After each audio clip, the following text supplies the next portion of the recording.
Oh, you most certainly are. Glenn Wheeler here, 8 minutes after 6. A little bit of a false start there. We had a little technical issue, but all up and running now as we broadcast live and loud from Radio City. Thank you for joining us. And we're here through until midnight tonight. The Clubhouse will kick off officially in just a tick, thanks to 50upclub.com.au. And if you haven't already joined up, go to the website, 50upclub.com.au, and join up. Tonight on the Clubhouse, we're going to be asking the question, is Australia still the lucky country? We often say that, it's the lucky country, but is it still the lucky country? I'm going to put that to the test tonight. After 7 o'clock, I'll be joined by Janelle Bloom for My Kitchen, and I saw Bloomy last night actually at Belmore Park at the Chinese New Year Festival, the Year of the Horse. Gungi Fa Choi to all our Chinese listeners. We're going to be putting a bit of an Aussie flavour on things tonight, given that it is Australia Day tomorrow and the day to celebrate all the great things about life in this fabulous country. After 8 o'clock, stand by for an Australia Day themed Wheeler through until midnight. And as always, your calls and emails most welcome. And we look forward to them, as a matter of fact, via the open line 131 873 or the website 2gb.com. I'm Glenn Wheeler. Let's roll. Welcome to the Clubhouse on a Saturday night, thanks to 50upclub.com. And now, here's your host with the most, Glenn Wheeler. The Clubhouse up and running. 50upclub.com.au is the website. Yeah, look, Australia Day tomorrow, and officially the day that we take some time out to, I guess, mark the fact that it's that day of the year that we reflect on how great this place is and all the positives that it has to offer. And there is no doubt about that. But is it still the lucky country?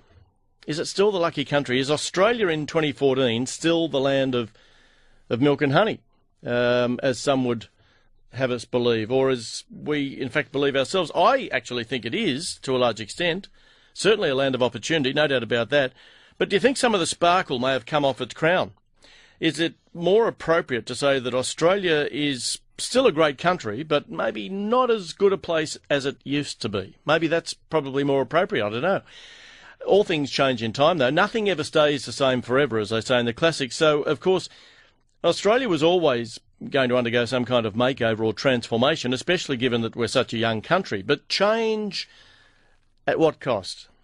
Now, in my humble opinion, I often say that, and when I'm invited to speak at events around the place and do presentations, I regularly make comment about the fact that I have particularly fond memories of growing up in the 60s and 70s. So they were that was my era as being a kid in this country, and they were great times because we had a front and a backyard. We talked about some of the service providers last week on the show. We had the old outside dunny, you know, like even in the middle of winter. You'd go out to the outside dunny. Fantastic. Spiders, all that sort of stuff.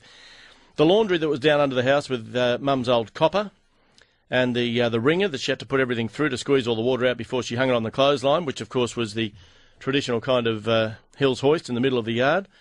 What about the backyard barbecue? The backyard barbecue made out of Besser blocks with a 1/4-inch thick metal plate on top. That was Dad's pride and joy. My old man loved his barbecue with the Besser blocks. And we had a chook yard.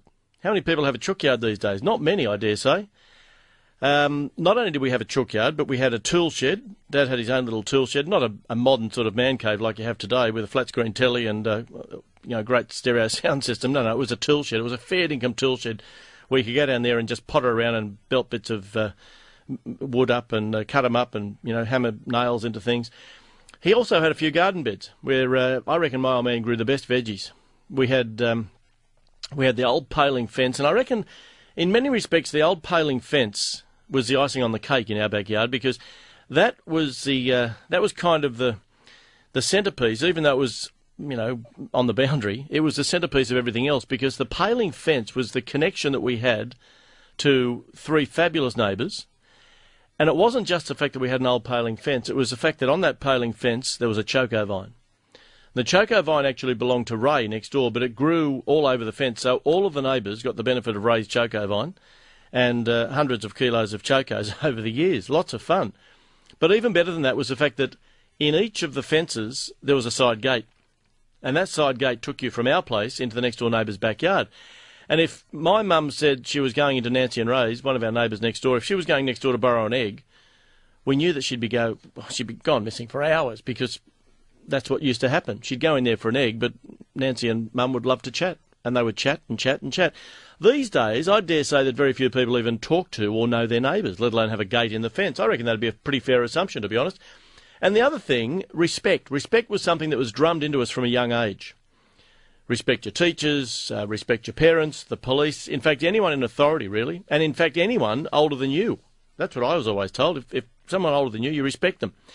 There was no way known that you'd sit on a seat on a train or a bus and allow an older person to stand up. No way. You'd jump to your feet and offer up your seat without prompting.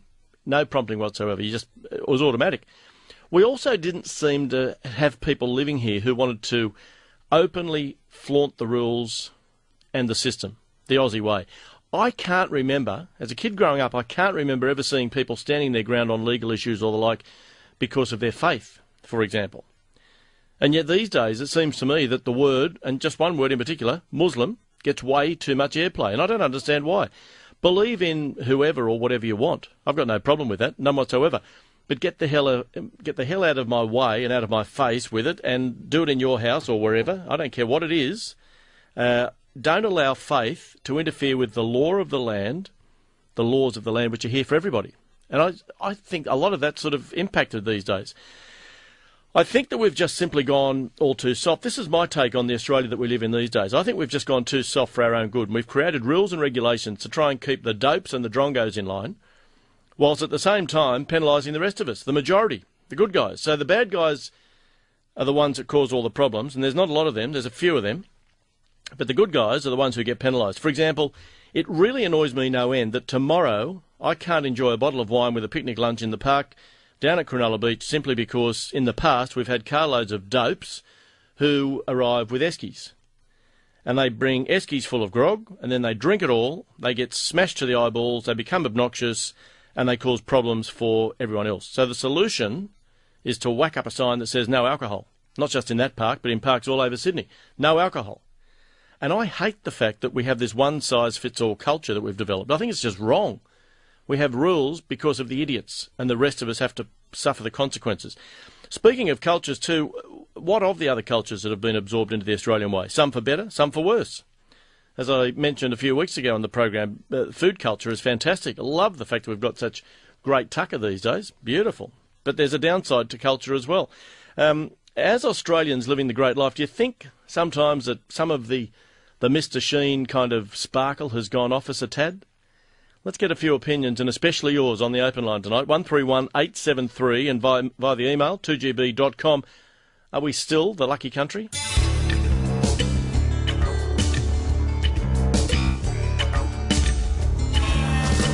We'll take your calls.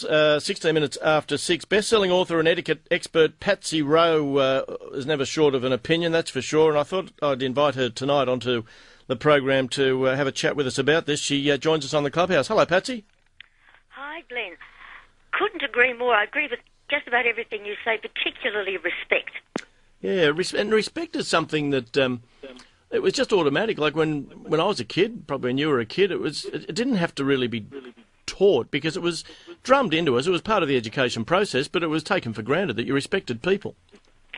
Exactly. But on a general level, I mean, I think we're luckier than many other countries, but I don't know if a lot of Australians realise how lucky we still are.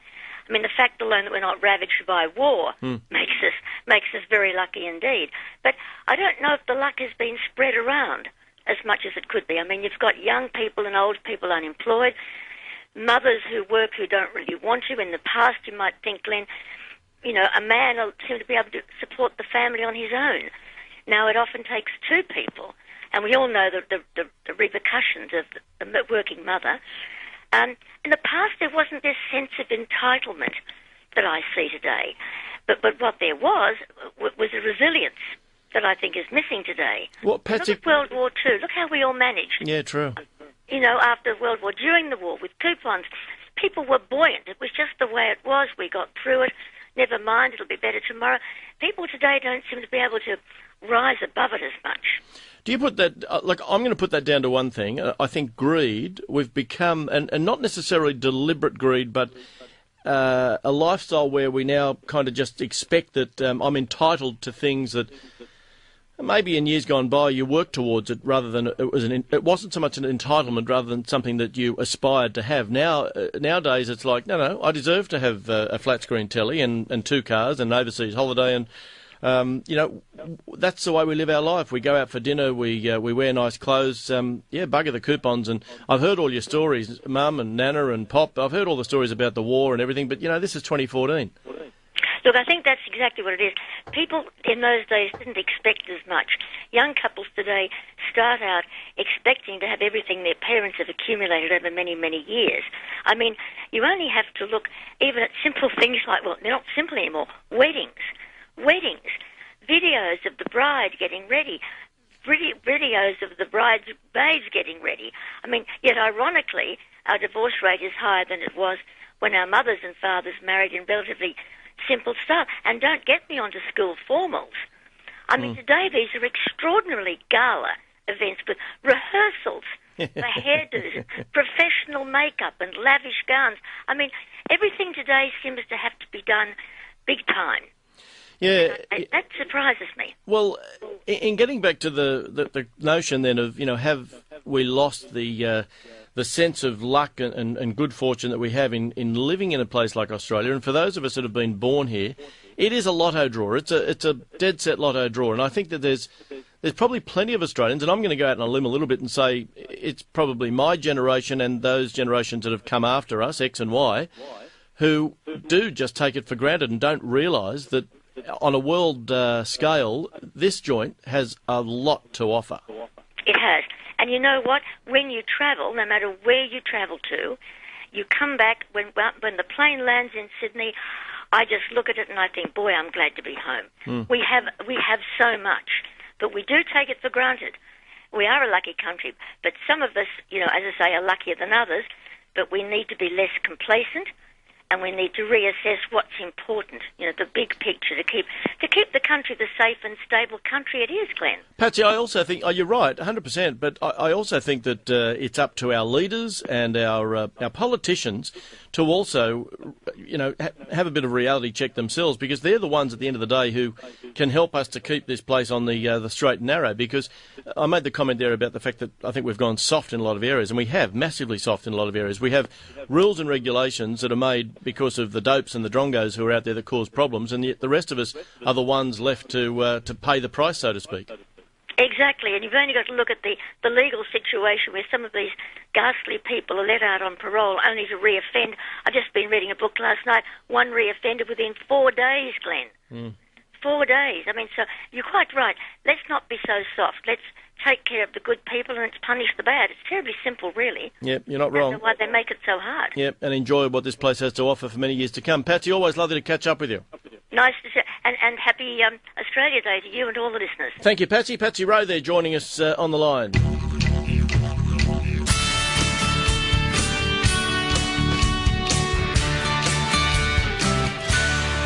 Well, have we lost a bit of our gloss? Are we still the lucky country? If you were coming here from some other part of the world, and a little bit later on tonight, just after 8 o'clock, I'll actually be having a chat to a very good mate of mine who is a Sudanese refugee. He came here in 2001 with his family after fleeing Sudan and couldn't speak a word of English. The family couldn't speak a word of English. They knew nothing about Australia. They fled Sudan, they got to Cairo. They lived in a refugee camp in Cairo under extremely difficult conditions for 3 years, and then eventually their lotto ball dropped and it had Australia written on it. They knew nothing about this joint, but they came to Australia. They moved into a one-bedroom apartment in Auburn, and Kia will, that's his name, Kia is going to tell his story after 8 o'clock tonight. It's a fabulous story, and he is a fabulous young man.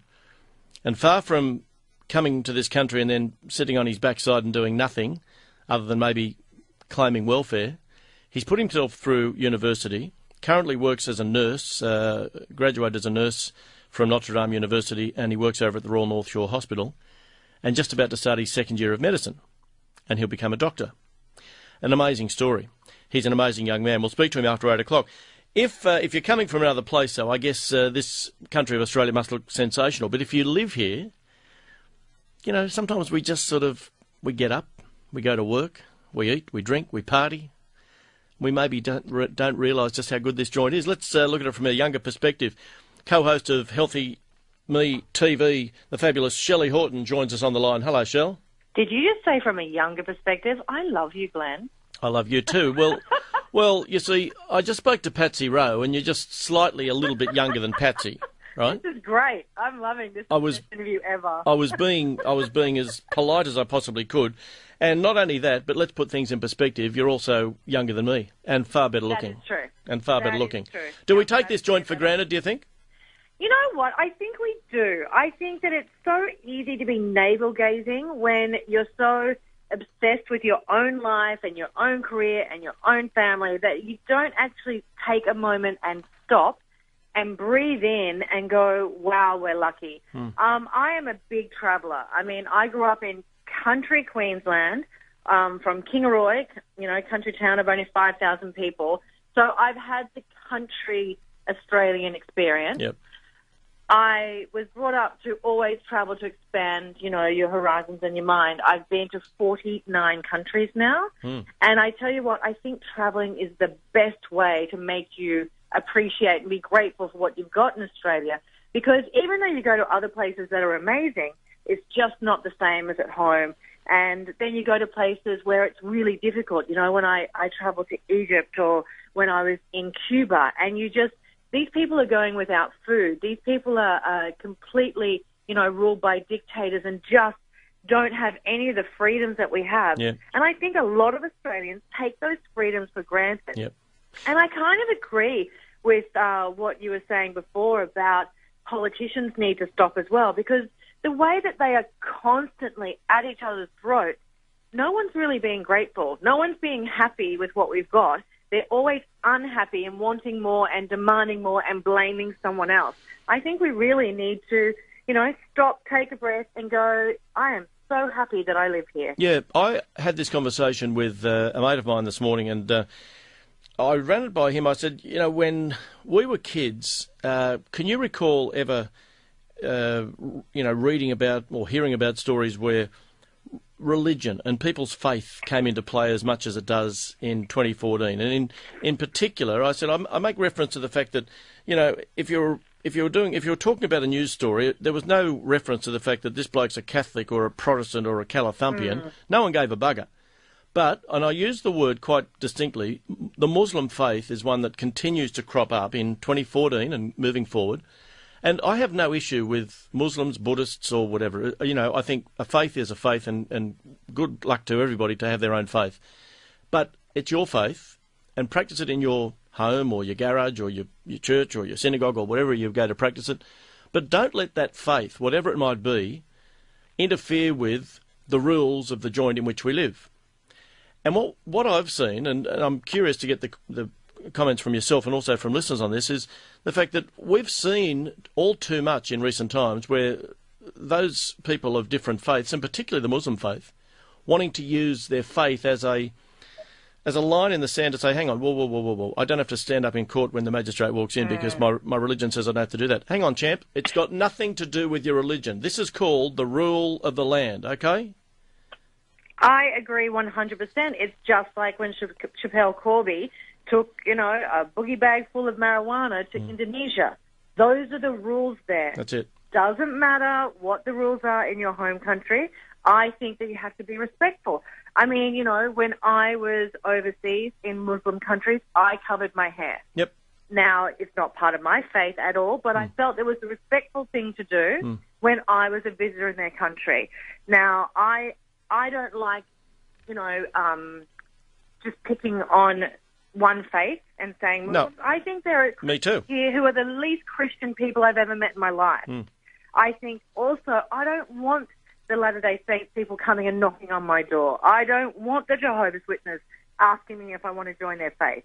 Keep it to yourself. Really, I'm not interested. So I don't want to get drawn into Muslim versus Christian versus anything else. I think that each religion does have its own pluses and minuses. I agree. The thing that we have to be respectful about is this is Australia, and we are super lucky. Yes. I mean, just look outside your door right now and look at where we live. Look at the opportunities we've got. And look at the amount of people who want to come and live here because they know how good it is. There's no tanks rolling down the street. There's no bombs going off. Sure, we've got violence, and there'll be people that will want to ring up and say, oh, you're glossing over the fact that we have drive-by shootings and we have, crime rates and we have one-punch killers out there and all. No, we've got all of that. Of course we've got all of that. But we've also got a freedom in this country which allows us to have things like letters to the editor in the newspaper, talkback radio, Twitter, Facebook, things that in other countries, healthcare. It's some of those very basic human rights that we have taken for granted for so long that we no longer see them as a right. We just they're our expectation, whereas we don't understand that other countries just don't have them. Tell me this. You put it in perspective from a travel point of view because you've done lots of travel. For the average young Australian, and I say young Australian deliberately, do you think that part of the reality of 2014 is that a young Australian these days just does sort of take it for granted that the country's going pretty well. I've got a job. I've got a home, I've got somewhere to live, I've got a girlfriend, I can go surfing, I can go to the movies. Yeah, I've got nothing to compare it to. Yeah, this joint's not bad. It's not brilliant, but it's not bad. I do agree with that. I mean, the thing is, though, I'm 40 years old, so I'm certainly not young. God, you don't look it. My parents told me about when interest rates were at, 23%. Yeah. And how crippling it was and how they thought they were going to lose their home. And, I haven't ever had to experience that with my home loan. So I think it's easy to be critical of the Gen Ys and say that, they take it for granted. But to be fair, they haven't experienced a particularly bad time. No. And I think until we do, and also it's about making sure that the generations talk to each other. And you listen to your grandparents and you listen and not think of them as these sort of fables that they're telling you. They're actually telling us what it was like. And then it can happen again. So I think that my only advice to, the Gen Ys would be to maybe shut their trap a bit more often and listen to their elders. Well said. Good to talk to you, Shell. As always, have a nice Australia Day. Thank you. You too. Shelley Horton, co-host of healthymedtv.com.au. You can just log online and have a look at that. It's great viewing. It's really terrific. Lots of interesting stuff there. A little bit of something for everyone. healthymedtv.com.au. 29 minutes to 7. We'll take your calls. 131 873 after the break. Have we lost a bit of our shine, do you think? And if so, why? What is it that's not crippling us? Because I think that's too out there. But what is it that is our Achilles heel? What is it that we've gone a little bit weak on that we need to give some attention to?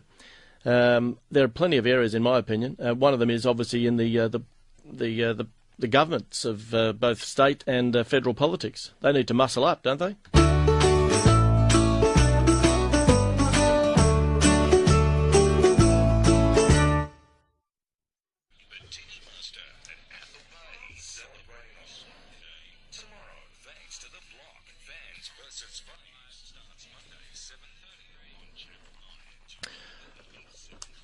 China Eastern Airlines boasts one of the most modern airline fleets in the world, and China Eastern now travel to 1,000 cities in 187 countries, daily flights from Sydney to Shanghai and Beijing. And if you're flying China Eastern to Europe, why not take advantage of their 72-hour visa-free stopover? Generous luggage allowances too. You can get 2 bags weighing 23 kilos each for economy and 32 kilos each for business. And if you book international travel with China Eastern Airlines by the end of March, you'll go into the draw to win a stack of great prizes, including the chance to join me in China for our 2GB adventure in June. That's valued at $5,500. Next time you're booking international travel, call China Eastern Airlines, 9373 8600.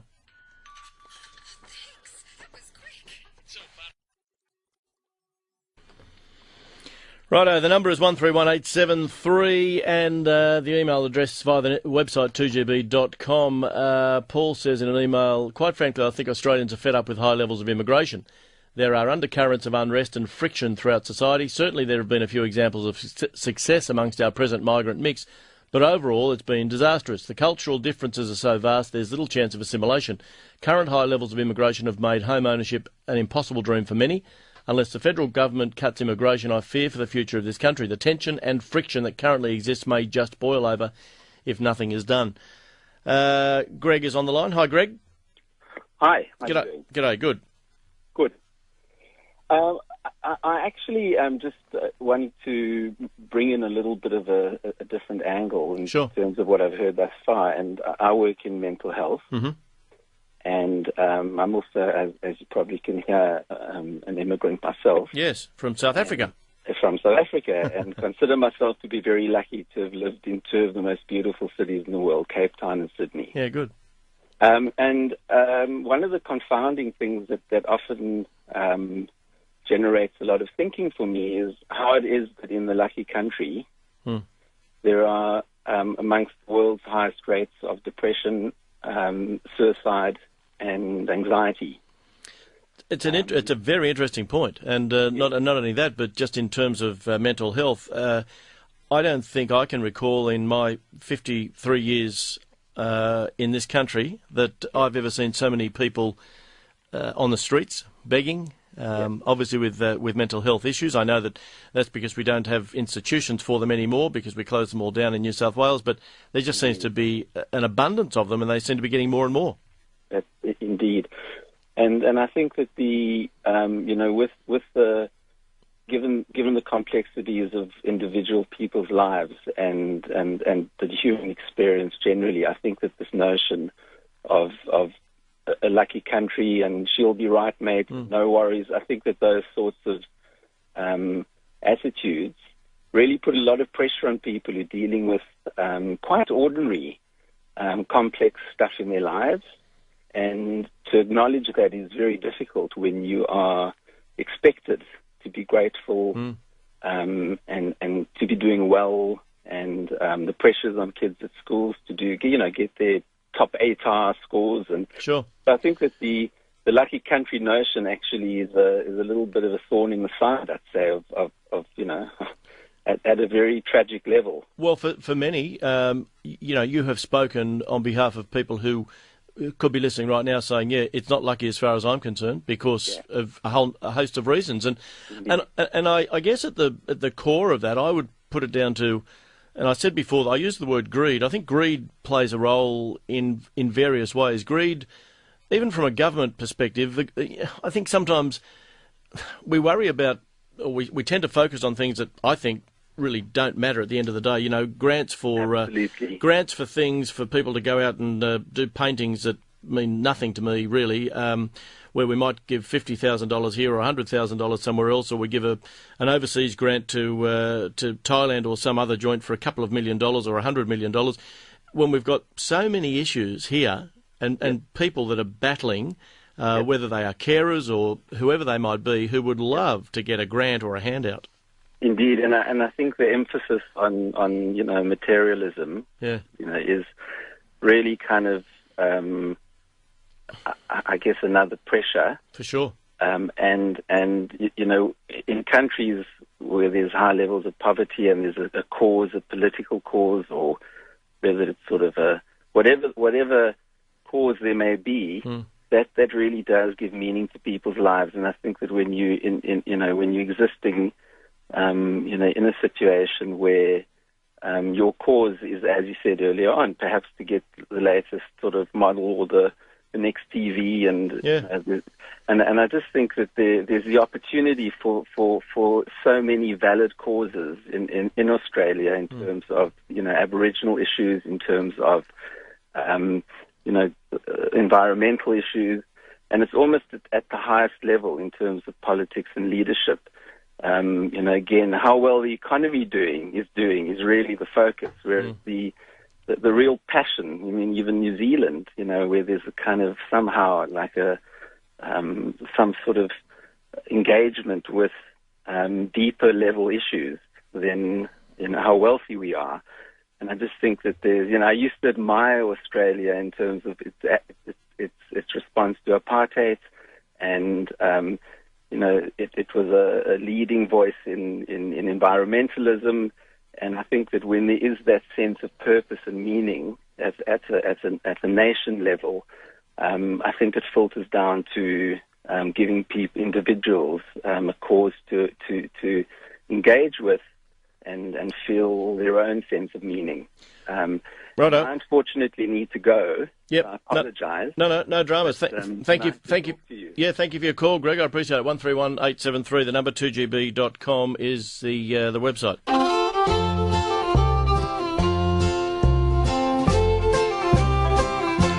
Just talking about,